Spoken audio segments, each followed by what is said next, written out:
কুমিল্লার নাঙ্গলকোটে সরকারি রাস্তা ও ২০ পরিবারের চলাচলের পথে দেয়াল নির্মাণ করার অভিযোগ উঠেছে মামুনুর রশিদ গংদের বিরুদ্ধে।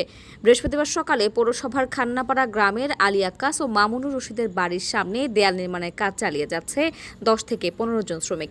রাস্তাটি জনসাধারণের জন্য উন্মুক্ত করার দাবিতে নাঙ্গলকোট থানায় একটি লিখিত অভিযোগ দেন আলী আক্কাস। পুলিশ ঘটনাস্থলে গিয়ে দেয়াল নির্মাণের কাজ বন্ধ রাখতে বলেন। পুলিশ চলে যাওয়ার পর দেয়াল নির্মাণের কাজ চালিয়ে যাচ্ছে মামুনুর রশিদ গংরা। এ বিষয়ে আলী আক্কাস, আলী আরশাদ জাহাঙ্গীর আলম ও জসিমউদ্দিন অভিযোগ করে বলেন, প্রায় ৪০ বছরের পুরনো রাস্তা এটি। রাস্তাটি আলী আরশাদের বাড়ি হয়ে গোমকোট পর্যন্ত প্রায় ১ কিলোমিটার কাঁচা সড়ক। সড়কটি সরকারি রেকর্ডভুক্ত, তাই শত শত মানুষ ও ২০ পরিবারের লোকজন প্রতিনিয়ত এই রাস্তা দিয়ে সাধারণ মানুষ ও যানবাহন চলাচল করে। এই বিষয়ে অভিযোগ ওঠা মামুনুর রশিদ বক্তব্য দিতে রাজি হয়নি।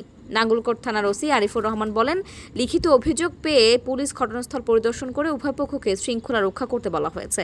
উপজেলা সহকারী কমিশনার ভূমি মিল্টন চাকমা বলেন, অভিযোগের আলোকে ঘটনাস্থলে গিয়ে উভয় পক্ষকে শান্ত থাকার জন্য বলে এসেছি এবং আপাতত কাজ বন্ধ রাখতে বলা হয়। নাঙ্গলকোট হাসপাতাল সড়কে সিটি ব্যাংকে অ্যাকাউন্ট খুলুন। ১৫ দিনে ২০,০০০-এ জিতুন ওয়াল ক্লক। নারীদের জন্য ফ্রি চেক বই। আজই আসুন। ৪০ বছর আগ থেকে চলাচলের রাস্তা, ২০-২৫ ফ্যামিলি পাথর দিকে যাইতেছে ফ্যামিলি আছে। এই রাস্তাটা আজকে ২ দিন বন্ধ করে দিয়েছে, গাড়ি ঘোড়া চলতেছে না, মানুষ চলতে পারতেছে না। মামুনি আর তাজু সাইটওয়াল করে রাস্তা চলাচলের রাস্তাগুলো বন্ধ করে দিতেছে। বাড়ির তো নাই 2 দিন বাড়িতে না, এটা রেকর্ডীয় রাস্তা। এই রাস্তার পরেতে অল করিয়ে মামুন তাজু তারা 2 ভাই আছে, আরো 12 মানুষ আইয়ে আমরা বেটু যদি কোনো দিই তারা ওই দেখেন না এখন কথা কয় যে অন্য গ্রামের মানুষ আইয়ে। এই হইল অবস্থা এখন গ্রামের। সেই দিকের কোনো আইতে পারে না, এই দিকের কোনো যাইতে পারে না।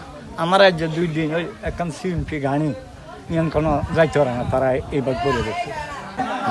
মামুনের রেকর্ডিং রাস্তার উপরে রাস্তা আমাদের জনগণের রাস্তাটা দাদা হিজারা আনি যাইছে, এখন রাস্তাটা বন্ধ করে দিচ্ছে। আমরা কীভাবে হাতের ঘাটে যাবো, গৃহস্থী বাস করবো।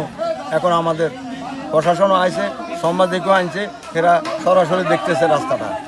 আমি থানায় অভিযোগ করছি এই জন্য, এটা রেকর্ডীয় রাস্তা জনগণ আঁটে।